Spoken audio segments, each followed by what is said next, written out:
নমস্কার বন্ধুরা, আশা করি সবাই ভালো আছেন। তো ভাই অনেক লোক দেখেছি, বাট অনন্য মামুনের মতন এমন পাল্টিবাজ লোককে ভাই দেখিনি। এতদিন ধরে বলে গেল যে এই ছবিটা আমার প্যান ইন্ডিয়ান ছবি, প্যান ইন্ডিয়ান ছবি, দরদ আমার প্যান ইন্ডিয়ান ছবি, যা বানিয়েছি অন্য কেউ এরকম বানাতে পারবে না। তো ছবিটা রিলিজ হওয়ার পর তো হেগে দিল।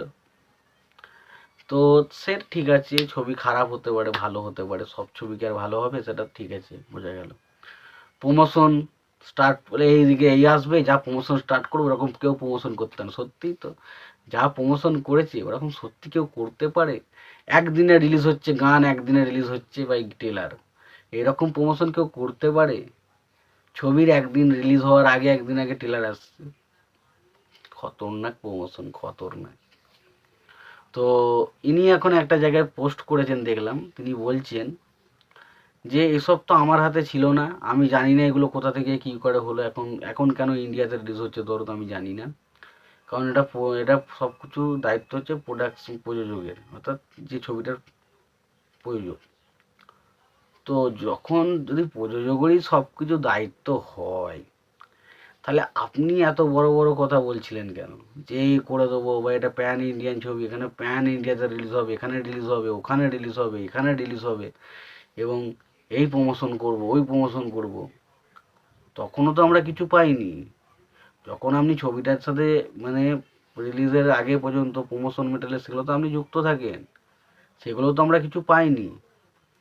এখন সব কিছু রামায়ণ দেখিয়ে আপনি যদি বলেন যে সীতাকে অ্যাকচুয়ালি তো দেখাতে ভুলে গেছি, তাহলে কি হবে কেসটা?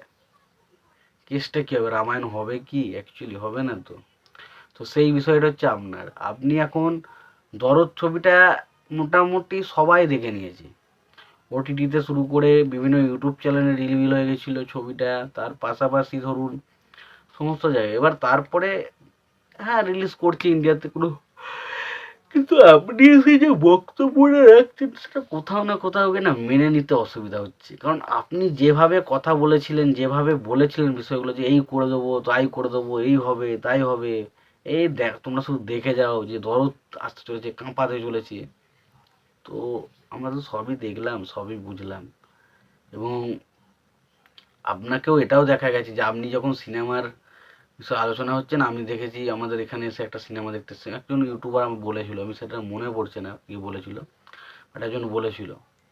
তো হতেও পারে, তো সেটা না হওয়ার কিছু নেই, বাট কতটা সস্তাভাবে একটা ছবি বানানো যায় সেটা আপনার কাছ থেকে শেখা উচিত। তো সত্যি বলছি, দরদ ছবি নিয়ে আমি প্রচণ্ড বেশি আশাহত হয়েছি, এবং প্রচণ্ড আশা ছিল ছবিটা নিয়ে। আপনি প্রমোশন করলেন না, ছবিটাকে সেরকমভাবে বানালেন না, এবং এত বড় বড় ফুটানি দিয়ে গেলেন, সে সত্যি ফুটানি কোথায় রাখি।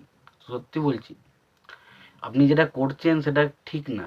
আপনি এর থেকে বরং চেষ্টা করুন কিছু কাজ, হয়তো আপনার চেষ্টা করুন, আপনাকে মানুষ অবশ্যই পছন্দ করবে, নেবে। কিন্তু আপনি যেগুলো বাড়াবাড়ি করতে যাচ্ছেন, সব কিছু শাকিব খানের নাম ভাঙিয়ে কিছু করতে যাচ্ছেন, সেটা কিন্তু ভুল। কারণ আপনার যদি নিজস্ব কোনো ট্যালেন্ট থাকে সেটা বার করার চেষ্টা করুন, এটাই বলার ছিল। তোমাদের কি মতামত এই বিষয়গুলো নিয়ে তোমরা জানিও। ভিডিওটি ভালো লেগে থাকলে লাইক কমেন্ট শেয়ার করে দিও। চ্যানেলটা নতুন হয়ে থাকলে অবশ্যই তোমরা চ্যানেলটা সাবস্ক্রাইব করে নিয়ে পাশে বেল আইকনটা অবশ্যই প্রেস করে দিও। ভালো থেকো, সুস্থ থেকো, দেখা হচ্ছে পরের ভিডিওতে।